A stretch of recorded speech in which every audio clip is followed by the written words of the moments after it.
Company ने कहा है कि हमने मुकम्मल तौर पर चीज़ें अभी बंद कर दी हैं। ख़ास तौर पर जो है वो रस लफ़ान प्लांट, दुनिया का सबसे बड़ा LNG एक्सपोर्ट टर्मिनल जो है वो बंद हो चुका है। अब तक की सबसे बड़ी खबर कि ईरान ने हिला के रख दिया इन लोगों को, ईरान ने इनको निचोड़ के रख दिया है, ईरान ने इनको तबाह करके रख दिया है। ईरान ने जो है दुनिया की सबसे बड़ा जो LNG एक्सपोर्ट टर्मिनल है उस पर हमला किया कतर में, और वहाँ पे 2 इनके मिसाइल लगे हैं, 2 ड्रोन लगे हैं सॉरी, जिसकी वजह से जो है वो अब मुकम्मल तौर पर इसको बंद कर दिया गया है। इसका जो आलमी मार्केट पर असर है वो बड़ा हॉरिबल है, वो बड़ा अजीब है। ताज़ा तरीन जो रिपोर्ट्स हैं उसके मुताबिक जो यूरोपीय गैस की कीमतें हैं वो 30 से 50% तक बढ़ गई हैं। ठीक है, एशियाई LNG कीमतें भी 39% तक जो है वो बढ़ गई हैं। कतर की जो 82% बरामद अशिया जो है वो जाती हैं। तेल की कीमतें जो ब्रेंट क्रूड है वो 8 से 13% इसमें इजाफा हुआ है। आलमी एनर्जी बहरान का शदीद ख़तरा पैदा हो चुका है। सप्लाई चेन में खलल, टैंकर जो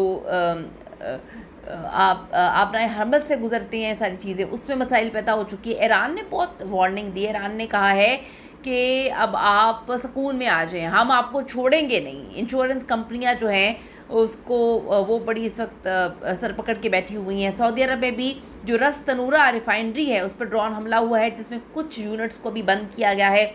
इसराइल के गैस फीडर्स जो हैं वो भी एहतियाती तौर पर अभी बंद कर दिए गए हैं।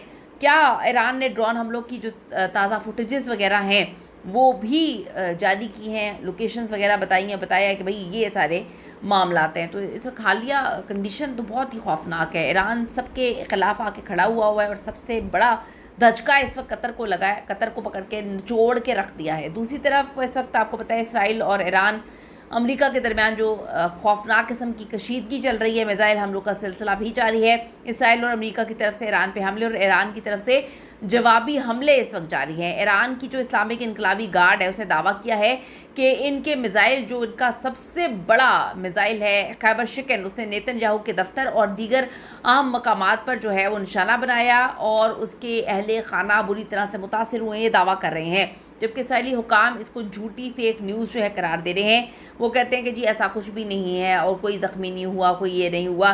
तो अब वो कहते हैं जी अफवाहें हैं। अब बात ये है कि कोई भी चीज़ होगी उन्होंने माननी थोड़ी है। पहले ही मुकम्मल तौर पे जो है इसराइली लान तान कर रहे हैं कि इसराइली गवर्नमेंट ने हमें फिर कहाँ से ला के खड़ा कर दिया, हमारा क्या कसूर है, मुँह उठा के हर एक से पंगा ले लेते हैं। तो सिचुएशन इस वक्त बड़ी अजीब है। कतर जो है सऊदी अरब से, उसके बाद UAE से, कुवैत से सर जोड़ के बैठ गया है कि अब हमने क्या स्ट्रैटेजी अपनानी है। हम तो ना 3 में है ना 13 में है, लेकिन फिर भी हम लगे जा रहे हैं। कीमती राय ज़रूर दीजिएगा।